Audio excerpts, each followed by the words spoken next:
Hello everyone, welcome back to English class. So we were in the lesson number 1 from Snapshot. Lesson number 1, the Summer of the Beautiful White Horse, which is written by William Saroyan. So today we are going to discuss the question answers of this lesson, and I am starting the first question here. So first question is like that you will probably agree that this story does not have breathless adventure and exciting action. Then what is your opinion makes it interesting? I repeat the question. You will probably agree that this story does not have breathless adventure and exciting action. Then what is your opinion makes it interesting? So you can write the answer in this way. The story, The Summer of the Beautiful White Horse, is a tale told from the viewpoint of a 9-year-old boy. At that age, imagination is rich and one can romanticize even insignificant actions. To such a person, the world is full of excellence and glory, and life is delightful and a mysterious dream. For the young poor boy, a ride on a beautiful white horse is a dream fulfilled. He had been always longing to ride, and his cherished dream is realized when his cousin Murad offers him a chance to ride on horseback. First with him and then alone. Riding the stolen horse and hiding it safely are great feats of adventure for the two boys. Though the storyline is thin, we eagerly follow the course of action taken by the boys till they return the horse to its rightful owner. The story provides us a peep into child psychology. For boys, we are crazy about horses. Stealing a horse for a ride is not stealing, though they enjoy the thrill of riding. They are conscious of their family pride. The Gargolian family is well known for honesty and trust. They would either steal nor take advantage of anybody in the world. Another point of interest is characterization. The delineation of the common traits of Uncle Khosrow and cousin Murad is superb. The story also contains many purple passages full of pictorial description.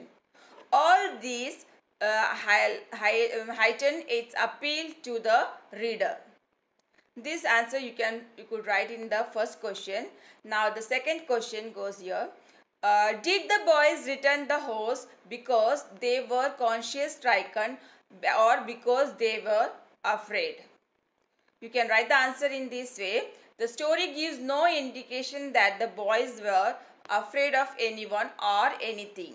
Hence, the return of the horse was not directed by fear. Secondly, they were not at all conscience stricken. They did not feel any pangs of repentance or remorse at their action of stealing a horse solely for the purpose of riding it. The narrator makes it amply clear when he asserts that stealing a horse for a ride was not the same thing as stealing something else, such as money. For him, it wasn't stealing at all, as he and Murad were so crazy about horses. In his opinion, it would become stealing only when they offered to sell the horse, which he knew they would never do. The last phrase gives a clue to their mental makeup. Murad had the horse for over a month when farmer John Bryo visited the narrator's house. They retained it for 2 weeks more. Murad outrightly rejected the narrator's suggestion of keeping the horse any longer. It was his family pride that would not let him steal. He decided that the horse must go back to his true owner. Meeting with John Bryo proved conclusive. He praised their family for its honesty. He trusted the boys as he knew their parents. Hence, in order to uphold the family, the tradition and reputation, the boys returned the host to its rightful honor. Now the third question of this lesson.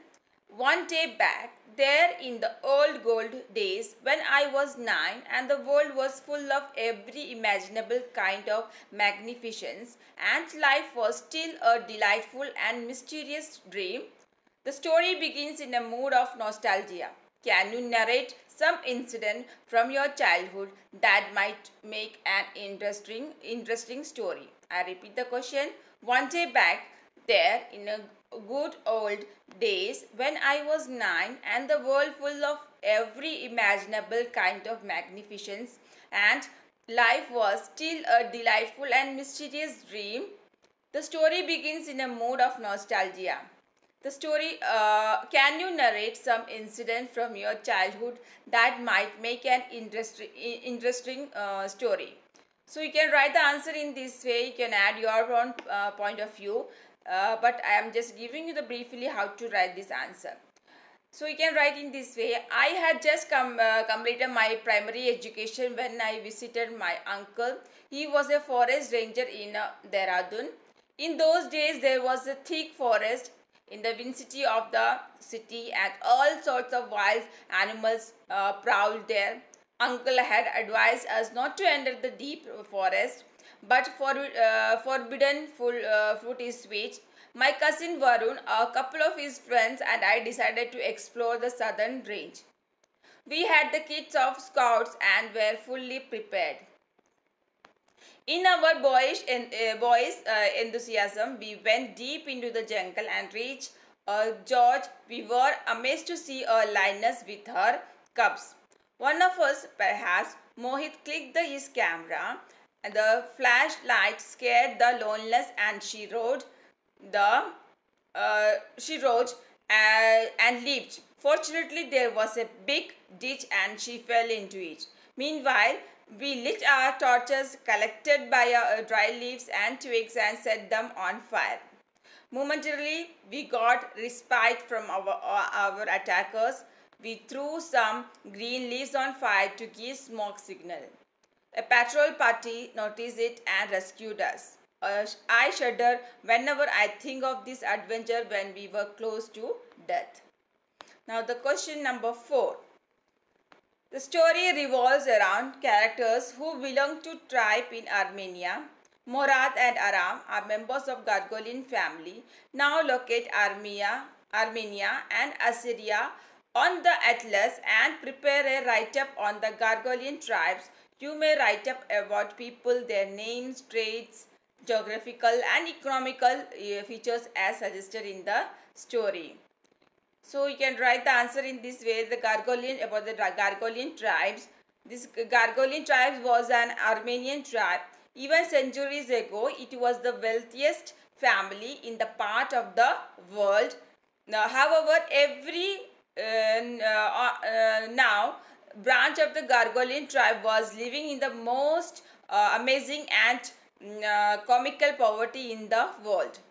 Though these people had no money, nobody could understand where they ever got money enough to keep them with food in their bellies. The Gargolian tribes were famous for their honesty. It had been the hallmark of the tribe for many centuries. They were proud of their family. Honesty came next and then they believed in right and wrong. None of them could take advantage of anybody in the world. No member in the Gargolian family could be a thief. The elders felt pain to remember that they had lost their homeland. These people shifted their residence from one place to the another. The narrator says that year we lived at the edge of the town on Walnut Avenue. They love countryside, having vineyards, orchards, olives and walnuts. The names of the people are Arabic, Morad, Aram and Khosrow, etc.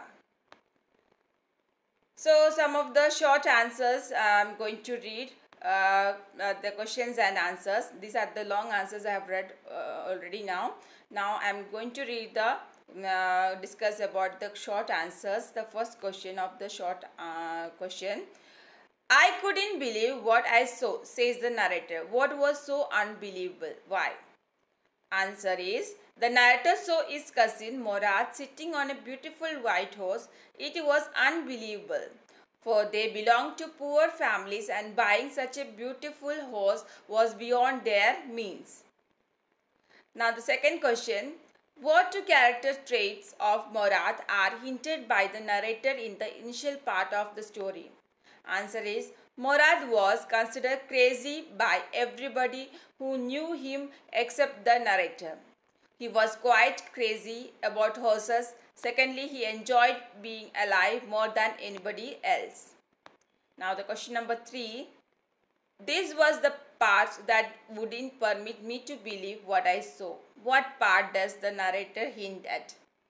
Answer is, narrator refers to their poverty. They had no money. They lived in extreme poverty and it was difficult to understand how they got food to satisfy their hunger.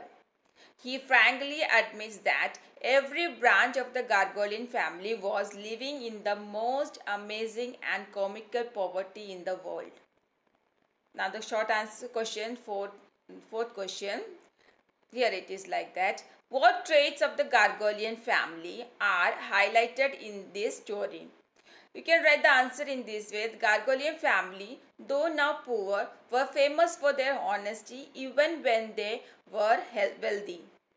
They were proud of their family, first honest, next, and after that they believed in right and wrong.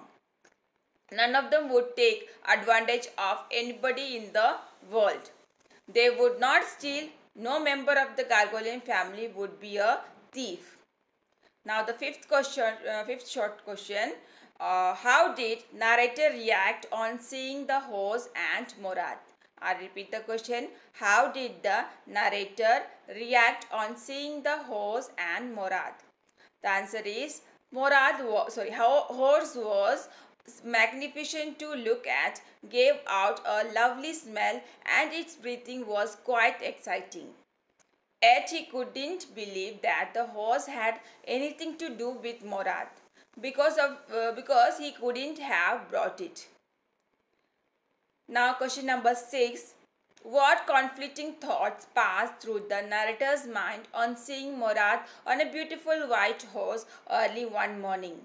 You can write the answer in this way. Narrator was surprised and he knew that his cousin Morad couldn't have bought the horse. Since he couldn't have bought it, he must have stolen it. However, family pride came in the way. He refused to believe that he had stolen it. Now the seventh question.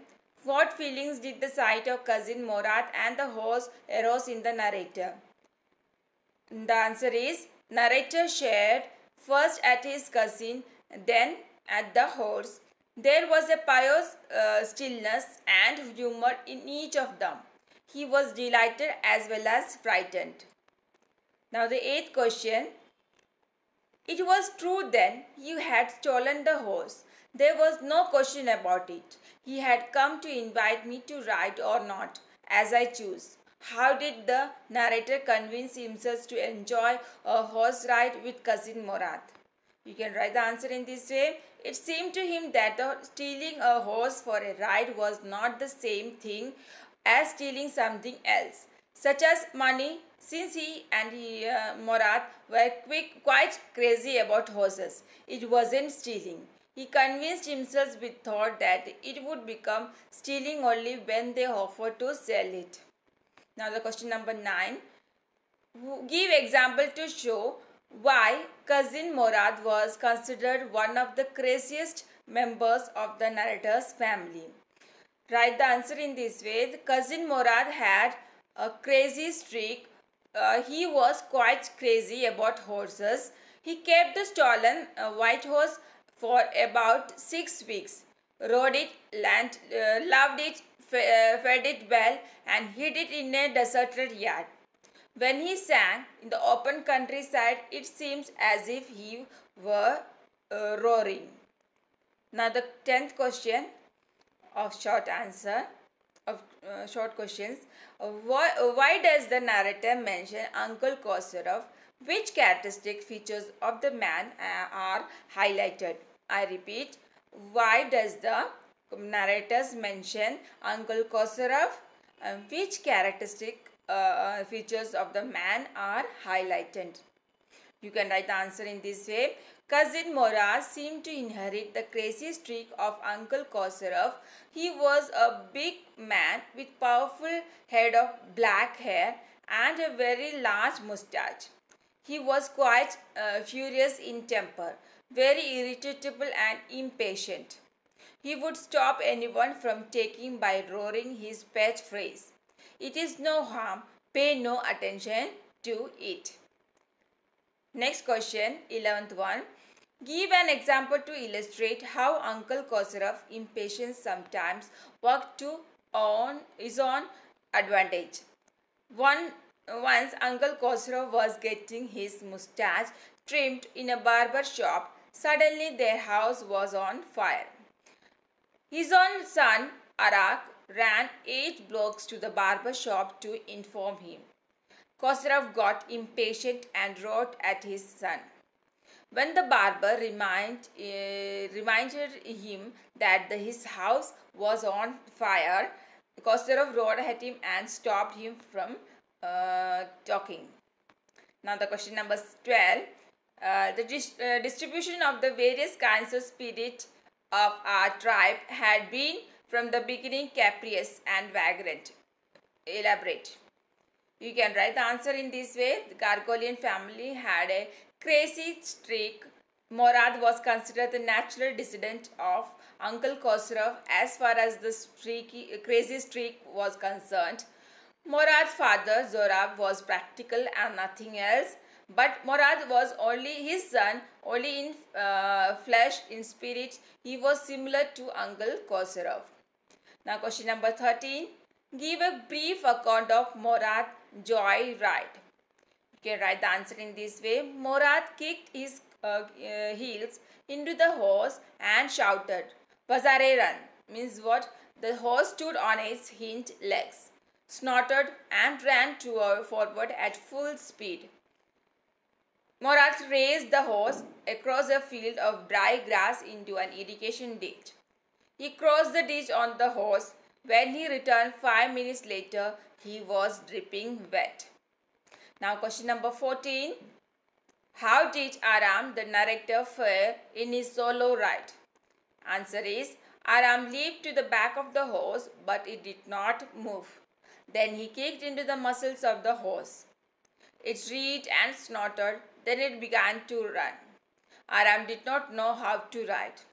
The horse ran down the road to vineyard. It leaped for over 7 vines, threw the rider and ran away. Now question number 15.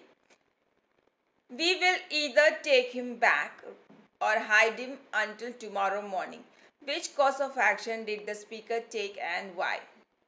Now answer is, Morad took the latter option. He hid the horse in the bottom of a deserted vineyard, which at one time had been the pride of the farmer named Fetvigen.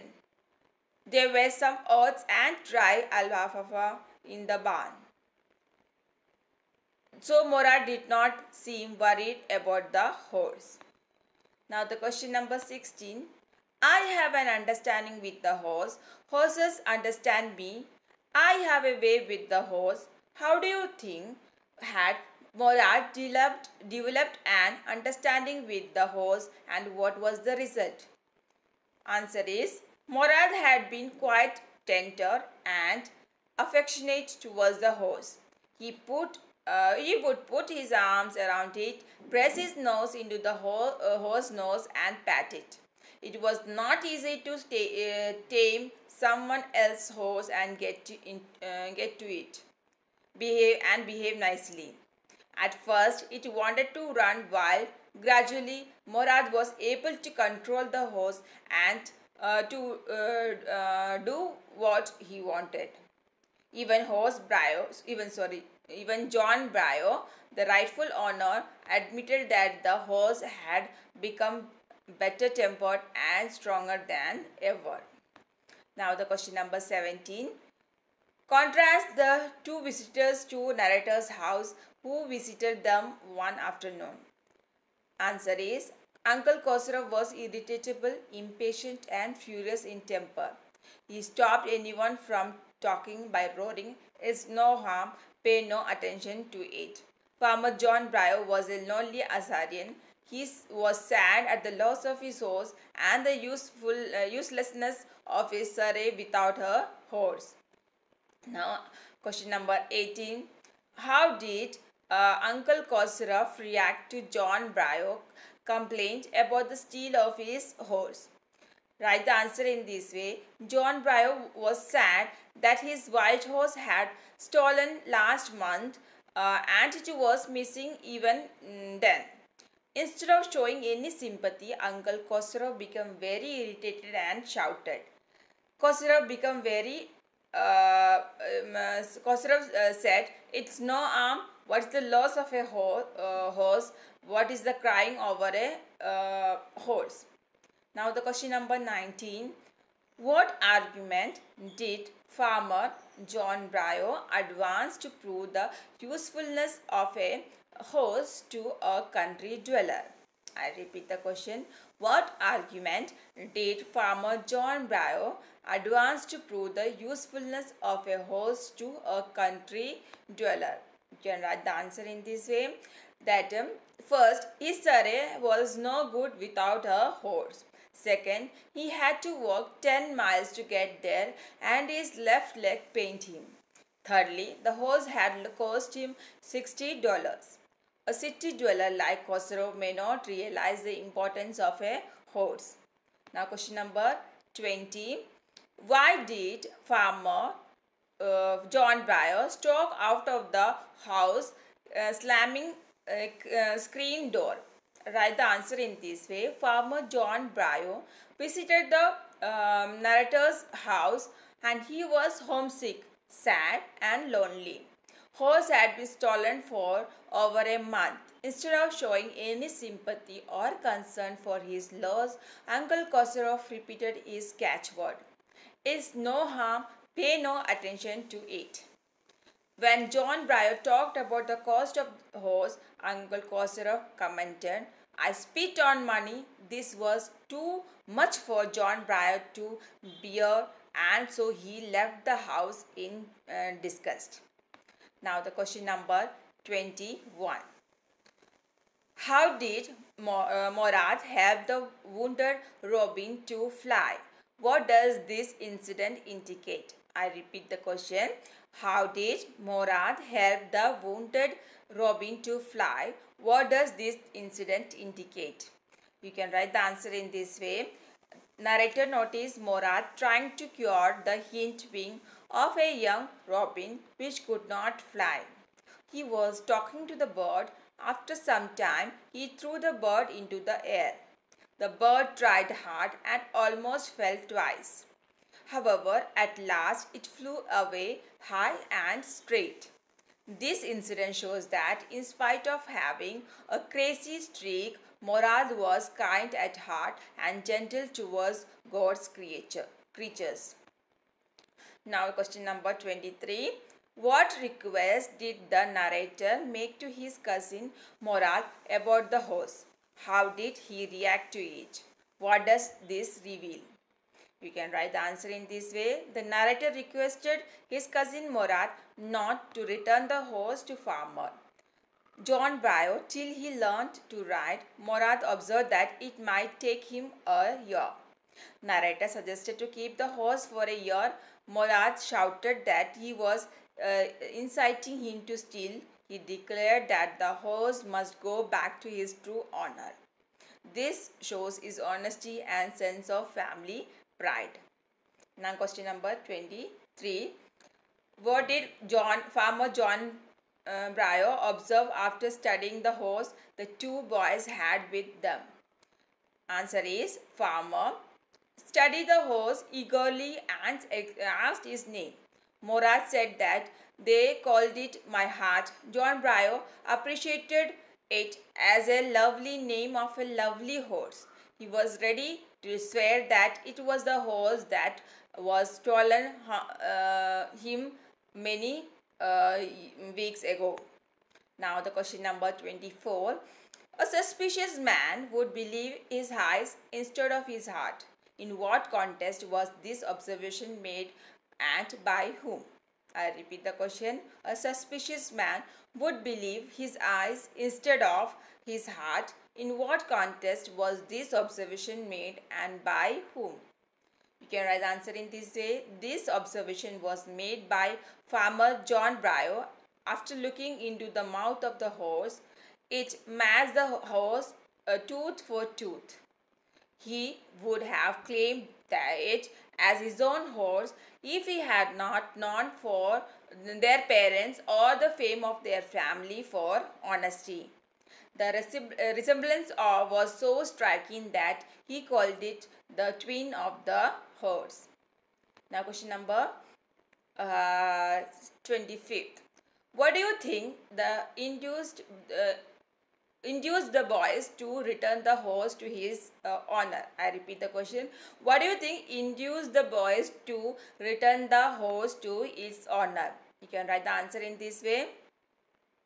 Boys were impressed by John Brio's attitude towards their parents and family. He knew their parents very well, so believed whatever the boys said. Secondly, fame of their family for honesty was well known to him. The boys returned the horse to him for the sake of family pride and dignity. Now another questions. Narrate the story. The summer of the beautiful white horse in your words. It can be asked that if the question is asked, narrate the story, the summer of the beautiful white horse in your own words. So how will you write this summary of this lesson in your own words? In your own words, I am repeating this summary once again in my own words. Okay. So one summer, what happened? Summer morning, narrator's cousin Morad came to his house at 4 in the morning and woke him up by tapping on the window of his room.